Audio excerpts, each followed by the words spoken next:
Welcome to Narrative Responsibility, a podcast about examining the meta-story of your life, how well it is serving you, and how to change it for the better.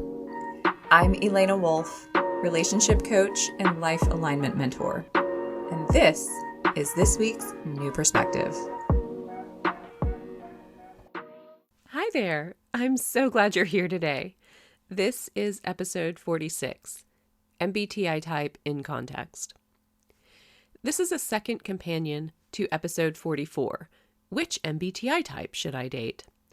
In that episode, I tried to show how type dynamics are more complex than just being 16 types to which a simple principle like opposites attract or like calls to like can be applied.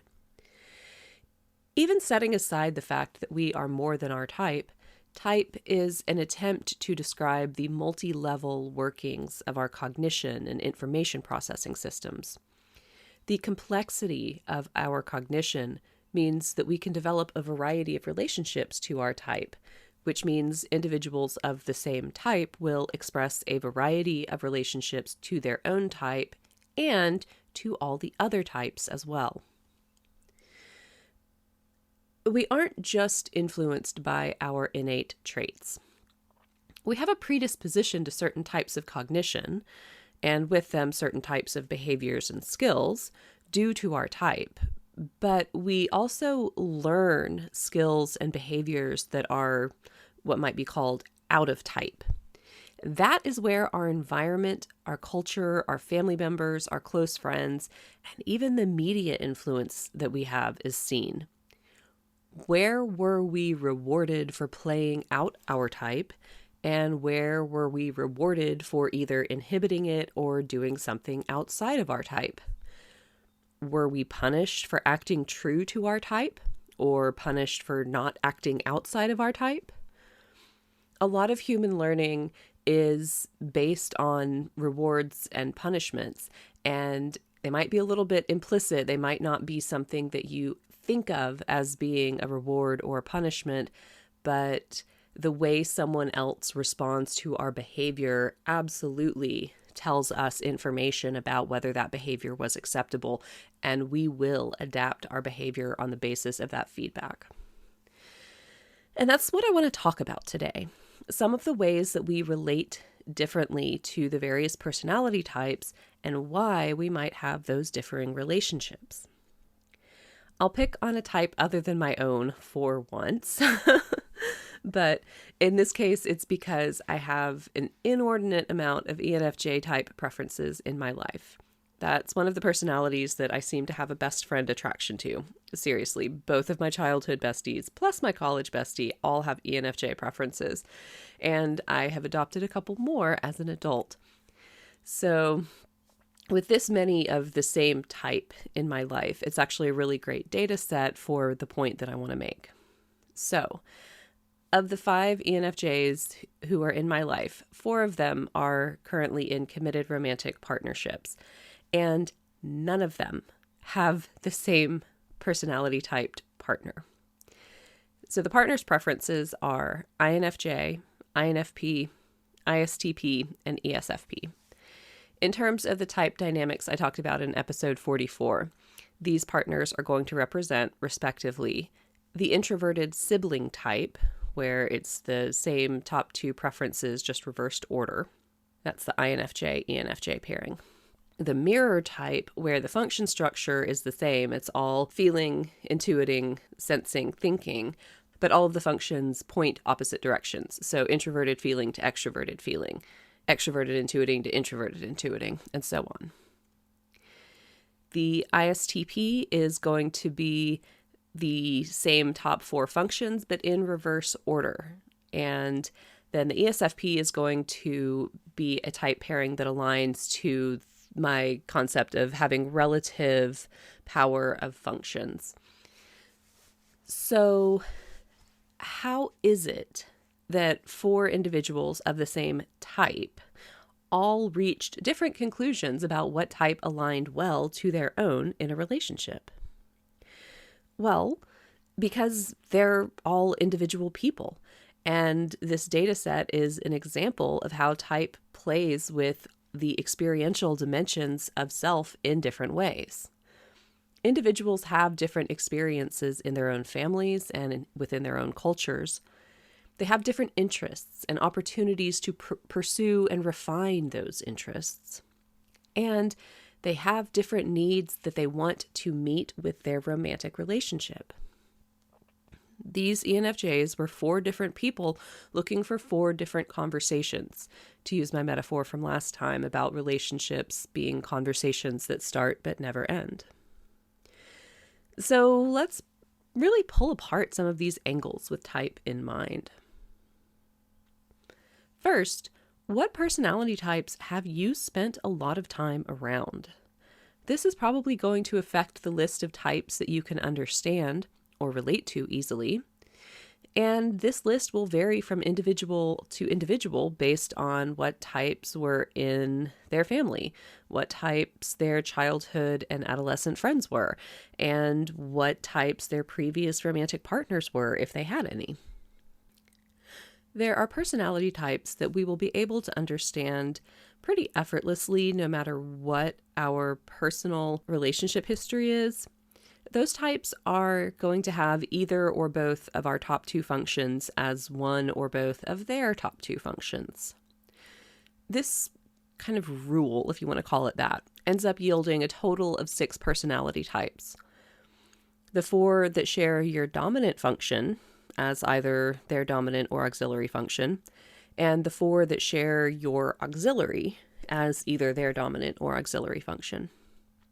And there will be 2 types that are in both groups, your type and your sibling type. Again, that's where the same top 2 functions are in reverse order. So the total number of unique cognitive profiles in this set is, again, 6. So 6 out of 16 personality types are going to be relatively easy, possibly even effortless, for us to understand. We will share a way of seeing the world with them. But what if you were born into a family where no one has either of your top 2 functions in common with you? Or what if you were born into a family where everyone else uses the same decision-making axis, whether they're using extroverted feeling, introverted thinking, or extroverted thinking, introverted feeling, whichever one our family's using, but then we're using the other one. And this is not a hypothetical with little basis in reality.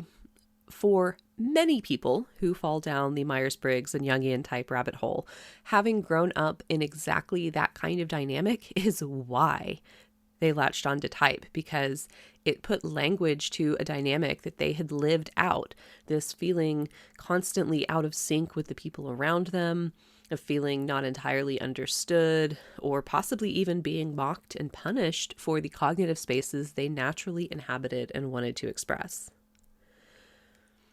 Type is not hierarchical, it is descriptive. It catalogs the variety of preferences for different cognitive process combinations, including their statistical frequency, and it offers an ecosystem of personalities to create a human tribe that is greater than the sum of its parts. Like, we don't need everybody innovating all the time. We need some people to actually maintain the structures of our society. But at the same time, we do need some level of innovation, and we need some level of access to the spiritual, but most of us do need to live with our feet in the here and now. So, if you think of humanity as in a biological sense, we are a species that has designed different types to kind of fulfill different needs in the ecosystem of our greater species. Unfortunately, too much of the modern social norms are based on conformity to specific cultural scripts or specific types, and that may or may not align to the type preference of any given individual. A lot of people grow up feeling like the black sheep of their family, or like a fish out of water, or like the proverbial 7th son in fables and fairy tales. Type is not always the explanation. Family system dynamics, especially in a dysfunctional or emotionally immature family, can play a part, as can neurodivergence like ADHD and autism, especially if it's not identified, and so can trauma and abuse.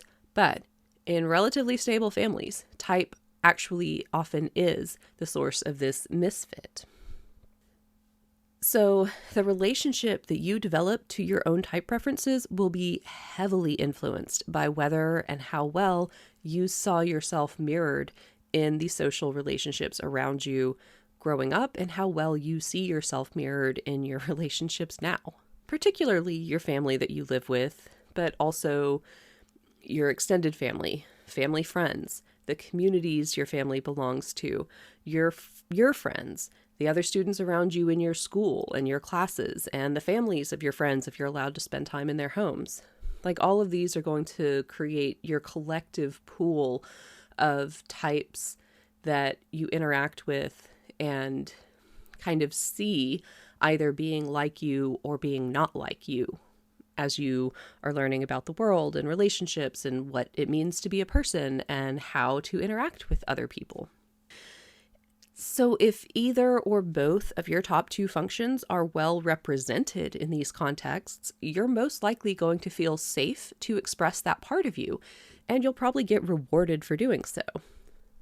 On the other hand, if neither of your functions are reflected back to you, you'll probably learn to either suppress them or at least hide them, or to channel them in these really narrow, specific ways that seem acceptable to the people around you. You might get overtly punished for expressing those functions, maybe called selfish, rude, thoughtless, careless, ditzy, brainy, fake, reckless, boring, weird, calculating, manipulative. The list can go on. And by the way, most of those are being correlated to different functions of the 8. There's always a perspective that can look badly on any other function. Or you might explicitly be given directions to do this, act like this, be like that. Even if you don't get told specifically to do or be something else, you will still likely do your best to mimic the behaviors you are observing. Behaviors which probably stem from the type preferences of the people around you and their relationship to the culture around them. This is a natural and inevitable human tendency. It's a phenomenon called social learning, where we can learn new skills or ways of doing things just by observing other people doing something. You don't even have to be told, speak like this or react like that to start doing those things if you saw someone else do it and get a favorable response. And as an aside, this type of social learning is also why you can't reliably type someone based on their behavior unless you understand where it comes from. Anyone can learn a behavior and perform it because they perceive some benefit to it, whether or not they are fully conscious of what they're doing, whether or not they decided to mimic that behavior. Particularly social behaviors are just not a reliable indicator of type, because those behaviors could just as easily stem from someone's culture or their family values as from any innate cognition in themselves. So yeah. Someone who grew up around people who had really different type preferences probably learned how to fake it, like they had those same type preferences. Or maybe they even stack jumped and legitimately grew skill with a part of themselves earlier than expected, rather than just creating a behavioral mask. Inevitably, this kind of situation would affect someone's relationship to their own type preferences. Maybe they would dislike their type preferences and see their cognitive wiring as a barrier to connection, acceptance, acceptability, social success. Or maybe they would love their differences from others and see them as a source of identity and pride and advantage. This is going to probably depend on how their differences were received by their culture and how much they self-identified with that culture or their family. But it's also going to affect a person's relationship to other types. The type preferences that you see around you, especially in childhood, often come to define what you see as normal or even ideal. Depending on your type preferences, this could impact the types you're attracted to and seek out romantic partnerships with as an adult. In a more specific sense, you can ask yourself, what qualities in another person did your culture or family teach you to value? What behaviors did it tell you made a good partner? Or an unacceptable partner? What kind of relationship did your family or culture show you was normal or admirable or unacceptable? As another kind of aside, some types are more likely to be attracted to people who match the cultural archetypes they grew up with because of cognitive preferences either for the known or adherence to collective norms. The functions involved here would be introverted sensing and extroverted feeling, respectively. But even someone without either function in those top two could still be influenced in this way. For example, maybe one of those functions is their third and they overused it. They kind of stack jumped in order to fit in. Or it could be a thing where someone's using a different function to come to a similar conclusion.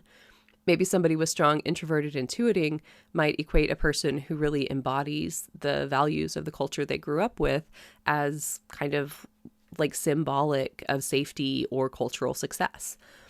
Or maybe someone with strong extroverted thinking could view someone who looks and acts right as a social asset and be attracted to them for that reason.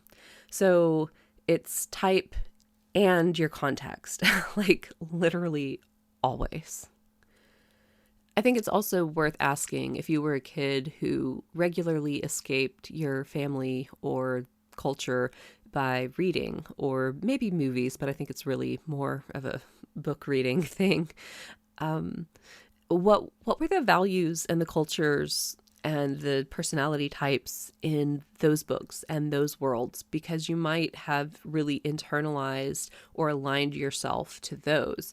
And so maybe you didn't have a place in your family where your type preferences were accepted, but you found media examples where, oh, that person's like me and these other people are like me, and really kind of leaned on that as a template for behaving or for relationships or as a way to think about yourself in a different light or to think about maybe the people around you in a different light.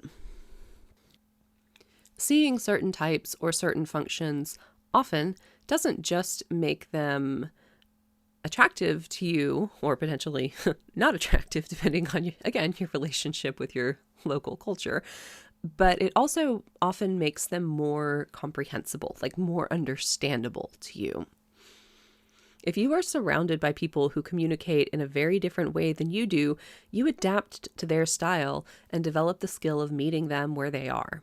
If you live with people who use the opposite decision-making axis as you, you're going to get a front row seat to an endless string of their decisions and the process they use to make them. So, say you don't know type, but you later end up in a relationship with someone who uses the same processes as your family. Whether we're talking romance, friendship, working alongside them, working for them, like whatever, then you're going to be able to understand them relatively easily, even if you don't make your decisions the same way, because you're going to have such a rich database of examples of people thinking that way or making their choices in that way. So the types that you've been exposed to and been motivated to learn how to understand and be in relationship with affect how you view your own type and which types you understand how to deal with, and maybe even some of your attraction patterns. But not all the experiences we have with other people or other types are positive or even neutral. So the flip side of this question is, which personality types do you have a negative perception of? Maybe because of rocky family relationships, or because of how the or because of how the common type preferences around you treated you. Or maybe you have an ex-partner who left you saying never again on getting close to someone with that pair of cognitive functions. Maybe you'd never date one of the common power pairs for your type because of this kind of prior experience. Or maybe you spent so much time feeling misunderstood that a really important aspect of relational safety for you is being with someone whose cognitive patterns are similar to your own. I think you get the idea.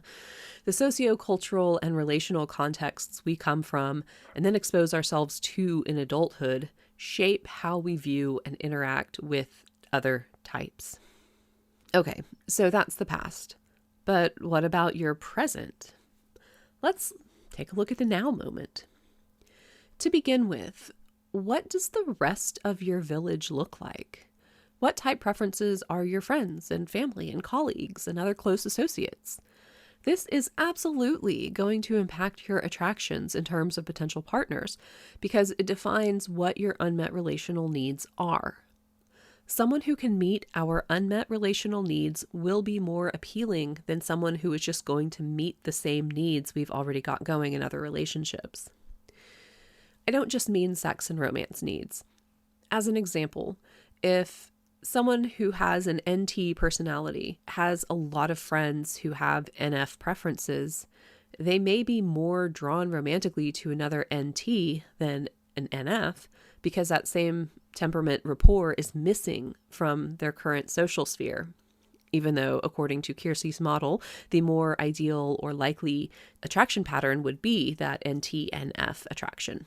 But if the NT has a lot of NF interaction in their friend group and no NT interaction, that's going to be a unique kind of energy and a unique kind of role that that person could potentially play. Aside from the way that romance can be a unique role, it's a unique need in their village. Let's turn the question to looking at your inner world. What does your inner village of parts look like? In other words, where are you in your lifespan development and type development journey? Maybe a person with an intuiting preference at middle age is going to be more open to connecting to someone with a sensing preference because they're finally integrating a tertiary sensing function. Or maybe a thinker who really had to develop their feeling side young because of family or cultural demands is going to be able to navigate the difference between a thinker-feeler relationship at an earlier age than a thinker who didn't really have to learn how to navigate that. Or if you're someone who had to suppress your true type preferences and are still learning to express your dominant and auxiliary functions, maybe you really would be more drawn to someone of a similar type to help encourage you and inspire you and maybe teach you how to lean into your own type better. So where you are both in your life and in your life relative to the experiences you've had and how that has affected your type development and type expression is going to make a difference in what kind of relationship you feel attracted to or feel safe in. As kind of a corollary to this, what's your biosocial subtype? My mentor, Dr. Dario Nardi, has done years, I think he's closing in on his second decade, so make it decades, of brain imaging research on neural networks and personality type. He discovered clusters of network styles that correlate to what Dr. Viktor Gulenko calls subtypes in his socionics research. For those who don't know, that's a different variant of Jungian type analysis than MBTI. So Jung's work has been derived in different ways. Dario's work aligns to Viktor Gulenko's and also what Dr. Helen Fisher found. She wasn't researching type, it's just hormone research, and she called hers biosocial styles, where it seems like one particular neurotransmitter or hormone is making more of an impact on the personality type than the others. And Dario adopted Victor's term of subtypes, so I use it too. And the subtypes relate to how we use our type in the environments that we're in, including our social environments and how we function interpersonally. Conceptually, subtype is basically a marriage of type plus the person in environment theories of development. And our brain wiring literally reflects this usage and adaptation. Subtypes are a direct reflection of our current neurological functioning. They're stable as long as we're in an environment that reinforces the current network. So basically, as long as we're performing the actions that reinforce our current usage pattern, then we're going to easily continue those usage patterns. Our brain network and our subtype will stay the same. These networks and usage, and therefore our biosocial subtype, can change over a period of time if we are put into a different type of environment or if we begin using different behaviors. Dario theorizes, it's possible he's even observed at this point, that subtype plays a role in relationship harmony. Certain subtypes play nicely together, while other subtypes don't. Therefore, your subtype and the other person's might be a key factor in your compatibility. The right subtype might attract you to someone of a type you aren't normally drawn to, while the wrong subtype might put you off of someone who's a type you normally do feel an attraction to. Somewhat relatedly, what did your culture tell you about performing gender? And how does your personality type fit or not fit those expectations and demands? What did you learn to see as appropriate behavior for the gender you are and then the one that you're attracted to? And how might type or subtype affect that performance? Type and biological sex might push someone toward a specific subtype in order to express their type in a socially acceptable way.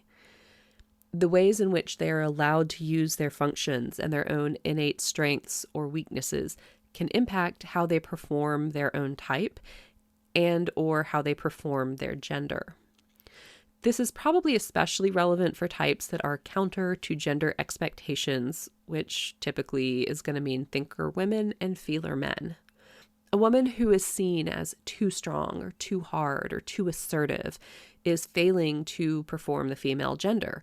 So a thinker woman might behave in ways that align to one of the softer subtypes rather than the more dominant ones in order to meet at least some of the gender expectations on her as a woman.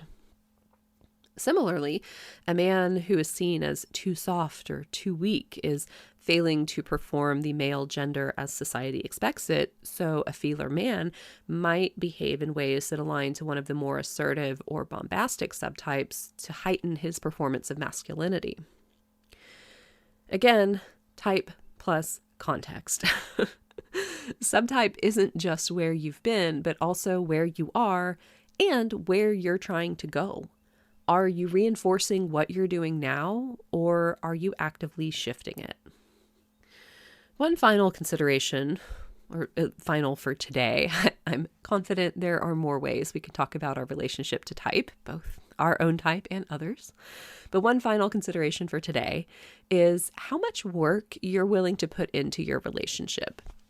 Because your type and subtype and the types that you've figured out how to get along with is going to impact how much effort you'll have to put into understanding any given individual. Like, there's always going to be some amount of work we have to do to learn about a new person. We just usually find it fun to get to know someone when all we have to do is collect facts about their likes and dislikes and memorize their lore. So we don't think of it as work. But it is a form of cognitive labor to construct their phenomenological world and learn their backstory and their values and their boundaries and their goals. Someone of a type that is both very different from our own and very different from the types we commonly encountered is probably going to require more work from us to understand them and to work out the communication mishaps and differences in expectations than someone similar to us or similar to people that we understand. I'm not pointing this out to make a judgment about whether you should invest in someone who's very different, simply to point out that it might affect the dynamic. Another way to think of this is whether the buy-in for a particular connection is doing the work to solve a one-time problem or committing to ongoing attendance to a problem. Like, is it just bridging really different life histories and perspectives, or is there a fundamental way of communicating that will always need to be considered? Again, it's not a judgment. Some people and some connections are worth that kind of effort. And if you know going in that you have to manage that in order to be with the person, you can build relationship structures that support that management. It's just kind of having that awareness, I think, that matters. We are ideally attracted to people we admire and respect, people who make us feel safe emotionally while making us light up energetically. Those are pretty necessary conditions of connection to really get us digging deeper into someone's character and goals in order to discover if there's true compatibility. Ultimately, what makes someone a good partner is shared values, a shared vision for life, and a similar orientation to growth. Past experiences, unmet needs, and Jungian type might play a part in how steep the buy-in is for a relationship, but they don't determine compatibility. Compatibility is simply, does the relationship give both people what they are seeking from a romantic partnership at a cost that is sufficiently lower than what the relationship gives back to them? That's the kind of emotional energy equation that keeps two people choosing that partner and that relationship or walking away. And type can't tell you the answer to that equation. There is way too much else going on in the system of any individual psyche to be condensed into rules that apply to everyone. But type and your relationship to the various types can help you make sense of the gap that lies between you and another person and offer some tools for help making it smaller. So that's it for this week. Thank you so much for being here and spending this time with me. If you have any questions about any of this, come over to my Patreon and ask in the comments. I would love to have a conversation about this. And if you want to know more about my work as a coach, you can check out thepatternbreaker.com. My Patreon is patreon.com/narrative responsibility. And until next time, what part of your story are you going to take responsibility for this week?